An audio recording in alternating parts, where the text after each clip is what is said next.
Shalom, it's Rabbi David Barron from our Temple of the Arts here at our beautiful Saban Theater in Beverly Hills. And if you ever want to log on to interesting programs and activities, just go to templeofthearts.org for more information. But before I go into the Torah talk this week, I think we all are sighing a great sigh of relief for the rabbi and the members of the congregation of Beth Israel in Colleyville, Texas, who survived a horrific ordeal of having been harassed and an act of a terrorist coming into their synagogue and holding them hostage. And this, I'm sure, resonated for all of us who are parts of congregations, members of congregations around the United States, and for that matter, throughout the world. And I must confess a degree of frustration with our FBI that has fantastic men and women in the field, but whose leadership is often flawed and has often been flawed with misinformation. For example, they told us this was a lone act that was not anti-Semitic in nature, and it so clearly was anti-Semitic. I mean, after all, he didn't invade a 7-Eleven and take hostages. He invaded a synagogue. And the organization CARE that represents Muslims in the state of Texas issued statements that were virulently anti-Semitic, demanding the release of that horrific terrorist that is rotting in prison, rightfully so. And in making those statements, those anti-Semitic statements, set the stage for what undoubtedly occurred here. Also, the FBI failed to note, they claim this was the action of a lone wolf, if you will. But in truth, we know that he may have been radicalized in London, and other arrests have been made in London. So these acts of terrorism, planned and premeditated, are a very important part of what we protect our synagogues against. It isn't just white supremacism. That exists, and that has to be confronted. But we cannot neglect the threat from Islamic extremism, from jihadism, and we have to call it out and say it when it occurs. This is critical for the protection of our community and our synagogues and houses of worship, for our faith and for the Christian faith and other faiths as well. That's the way we have true dialogue and communication, when we can openly confront an act of violence and terror. This week's Torah portion is the portion of Jethro, the father-in-law of Moses. Tells him, Moses, my son-in-law, I'm so proud of you, but you can't go judging the people from morning till evening, listening to every litigant and every complaint.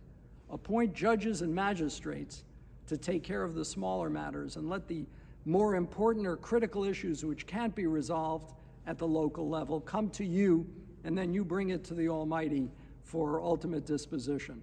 And this advice was the great advice, and it contains within this portion not just the advice of a father-in-law to his son-in-law. And remember, Jethro was not of the Jewish faith, but also in this portion are contained the most precious laws, the 10 Commandments, what we refer to as Shnei Luchot HaBrit, the 2 tablets of the covenant. And this event, the revelation of God to the Jewish people at Mount Sinai, was so transformative. This moment of what is referred to as Sinaitic theophany, the revelation of God's law to the people, was also powerfully transformative. Take a look for a moment at the rendering by the great artist Marc Chagall of this moment of the giving of the Torah. You'll see Moses' hands reaching up to receive the law, and God's hands sending down the tablets. And off to the side, you see, almost as if in a embryonic sac, the children of Israel, about to be born as a people, as a nation, with a mission and destiny to bring the laws of the Torah to all of humanity. These are basic, fundamental laws of human decency and conduct. In the Talmud, there's a description of a conversation between God and Moses. And God says to Moses, better that they, the people, should observe my laws of human decency and kindness and not believe in me, than claim to believe in me and not observe my laws of human decency and kindness. What's the message? The message is that these laws were given to humanity, not just the respect for God, which is critical, the respect for one another. The first commandment, I am the Lord your God who brought you out of the land of Egypt, out of the house of bondage, doesn't just establish God as the source of law, but out of the house of bondage, that God wants all people to be free, to be able to express themselves and live their lives freely as human beings, entitled to dignity, each and every person entitled to dignity. So we see within these laws that common decency, and that's why acts of terrorism, like the ones we witnessed, potential terrorism, we're so thrilled that the outcome was positive. But when we see these kinds of acts of fanaticism and terrorism, we recoil. They run against everything we believe in as a people of faith. And we have to rally together with other men and women of faith to banish that evil. You know, a lot of people make fun of religious people and they say, oh, they see the world in black and white, good and evil.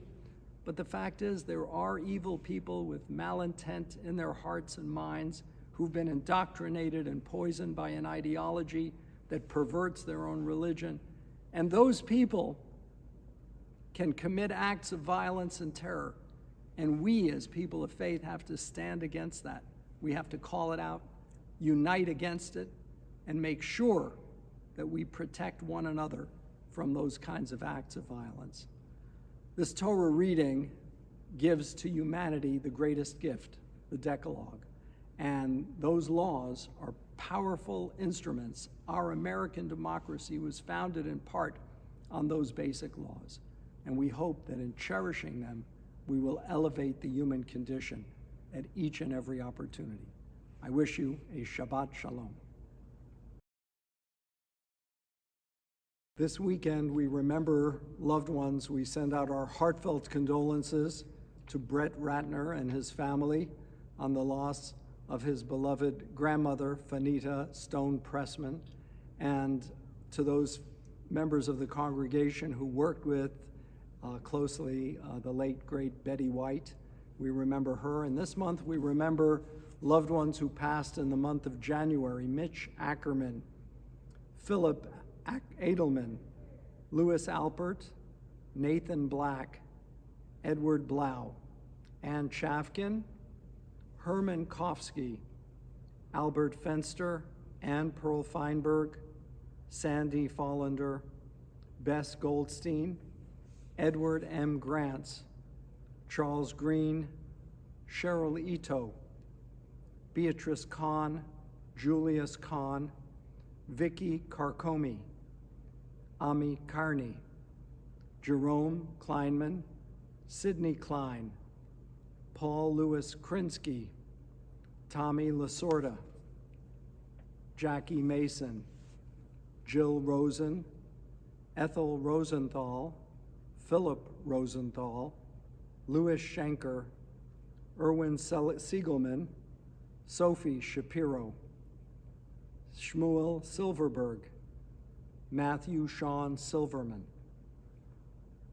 Ivanko Saul, Eddie Stern, Regina Tauber, Mark Tenzer, David Liston, Harry Vicker, that was David Houston, Harry Vicker, Abe Vigoda, Murray Warnick, Gavin Wayne, Julian Weinstock, Roberta Weintraub, and Mayor Seifert. May God watch over and protect their precious souls as we remember them with the words of the mourner's Kaddish. Please join me. Yitgadal v'yitgadash Shemei Rabbah Bi'alma Divra Chirutei V'yamlich Malchutei V'chayechon Uvyomechon Uvchaye Dechol Bet Yisrael Ba'agala Uvizman Kariv V'imru Amen. Yehei Shemei Rabbah Mivarach Li'alam Ulalmei Almaya. Magnified and sanctified be God's great name throughout the world, which he governs according to his will, May his kingdom be established in our lifetime and in the lifetime of the house of Israel. And let us say, Amen. Oseh shalom, bimromav, hu ya'aseh shalom, aleinu v'al kol Yisrael v'imru Amen. May God, who creates peace in the heavens above, grant peace and comfort to all who mourn, to all Israel, to all mankind, and let us say, Amen.